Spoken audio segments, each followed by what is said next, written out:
오늘은 기드온의 300용사, 기드온의 300용사이라는 제목으로 말씀을 선고합니다. 이제 5대 사사인 기드온이 이제 본격적으로 이제 전쟁을 합니다. 미디안 그 연합군은 13만 5천 명이나 모였는데 기드온 군대는 처음에 3만 2천 명 모였는데 그게 너무 많다. 그래서 두 번 시험을 해서 떨궈내고 300명만 남긴 상태로 하나님께서 기드온에게 전쟁을 시켰지만 기드온이 300명 가지고 13만 5천 명 1대 450의 이 싸움을 대승을 거두게 하셨어요. 이 모든 것의 그 중심 메시지는 믿음입니다. 기드온도 본래 농사 짓는 자였는데 하나님이 부르실 때 하나님이 그를 쓰시려고 하니까 그가 먼저 하나님 앞에 몇 가지 요구를 하잖아요. 그래서 아주 믿음의 확신을 얻은 다음에는 오히려 거꾸로 하나님이 이렇게 군사들을 다 떨궈내도 그는 100% 하나님 믿고 순종했어요. 그러니까 믿음이 견고하게 들어가기까지는 사람은 자기 중심으로 생각하기가 쉽습니다. 그러나 믿음이 견고하게 들어가면 그 다음부터는 자기 입장을 생각하지 않아요. 하나님이 말씀하는 대로 확신을 주시는 대로 순종을 해요.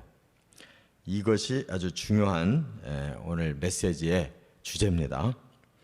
그래서 오늘 본문에서 세 가지 이제 하나님이 보시는 관점 그걸 보려고 하는 겁니다. 그래서 300명이 뽑혔어요. 첫째, 1절과 2절에 보면 주만 높일 수 있는 자. 이 전쟁을 참여하는 목적을 한번 생각하게 하는 거예요. 너희들이 왜 이 전쟁에 나와서 싸우려고 하느냐. 대개 사람들은 자기가 전쟁에 나가서 이겨가지고 나는 이렇게 공헌을 했다 하고 자기를 높여요. 본문에서도 하나님이 너희들이 전쟁에 나가서 이기면 스스로 자랑하려고 할 거다. 오늘 내가 나를 구원시켰다. 말하자면 내가 이스라엘 구했다. 이렇게 사람들이 말할 거라는 거예요. 왜냐하면 3만 2천 명이나 되는 군대가 나가서 싸웠기 때문에 야 우리가 이렇게 강했다. 3만 2천 명이 모여들으니까 못할 게 없더라. 그러면 거기는 하나님은 없는 거예요. 사람이 스스로 영광을 받는 거죠. 그래서 하나님께서 이들의 말을 하지 못하게 하려고 너무 많다. 이렇게 하나님은 거부하신 거예요. 사무엘상 14장 6절에도 보면 여호와의 구원은 사람의 많고 적음에 달려있지 아니하다 그랬어요. 하나님은 많은 사람을 통해서 구원할 필요가 없다는 거예요. 하나님이 얼마든지 능력을 가지고 계시기 때문에 사람에게 의지해서 전쟁하지 않으신다. 다만 그 사람들이 하나님의 군대냐, 하나님을 높이려고 하고 하나님을 중심으로 하려고 하는 사람들이냐, 하나님은 거기에 초점 맞추고 계시다는 거예요. 그러니까 인류를 이 땅에 보내실 때 천지 만물을 창조해서 딱 한 사람 아담에게 그 세상을 줄 만큼 그런 전능하신 하나님이 사람의 숫자나 능력을 필요로 하신 분이 아니라는 거죠. 그래서 이런 전쟁 속에서도 바로 하나님이 주권자이시고 하나님이 이스라엘을 사랑해서 구원하시려고 한다는 이 믿음을 갖게 하려고 하셨다 그 말이에요.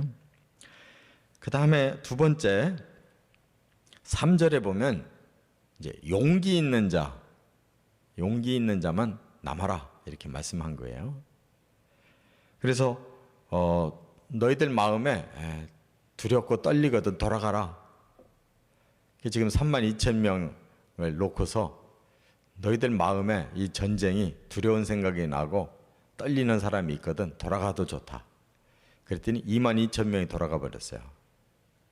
나는 그래도 한번 싸워보겠다 하는 용기 있는 사람 10,000명밖에 없었다는 거예요. 사람들이 그래도 마음에 감동을 받고 이제 네 지파가 모여들었잖아요. 그래도 그 중에서는 뽑힌 사람들이에요.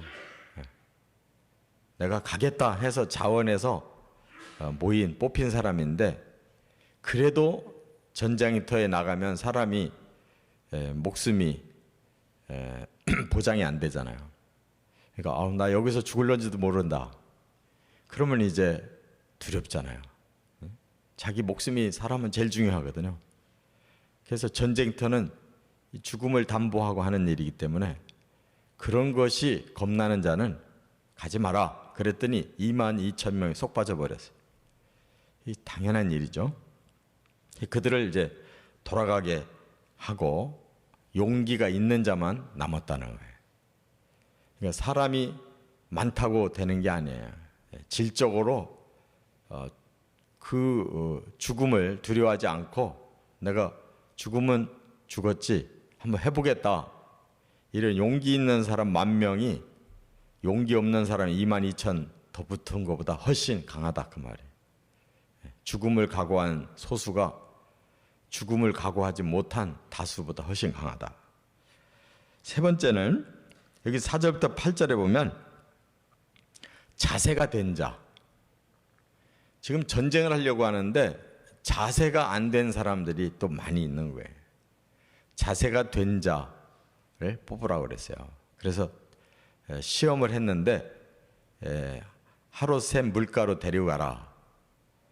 거기 물이 이렇게 쭉 흐르는데 군인들이 막 훈련을 하다가 또 멀리서 모여들어서 지친 상태에서 물가로 데리고 가니까 그 10,000명이 얼마나 서로 먹으려고 야단을 하겠어요. 그때 두 종류의 자세가 딱 나온 거예요. 대부분의 사람들은 그냥 꿇어 엎드려서 막 입을 물에다 대고 허겁지겁 먹느라고 바빴고, 그 중에 소수의 사람들은 그 물을 이렇게 손으로 떠서 먹었다는 거예요. 근데 우리가 군인들을 연상해 보면 금방 태도가 서로 다르다는 걸 알 수 있어요. 무릎 꿇고 입을 물에다가 대고 먹는 사람들은 자기가 군인이 아니에요. 군인은 칼을 들건 창을 들건 뭔가를 들고 있는 사람들, 무기를 들고 있는 사람들, 그 사람들은 무기 내려놓은 거예요. 그리고 그냥 엎드려서 막 허겁지겁 먹는 사람들.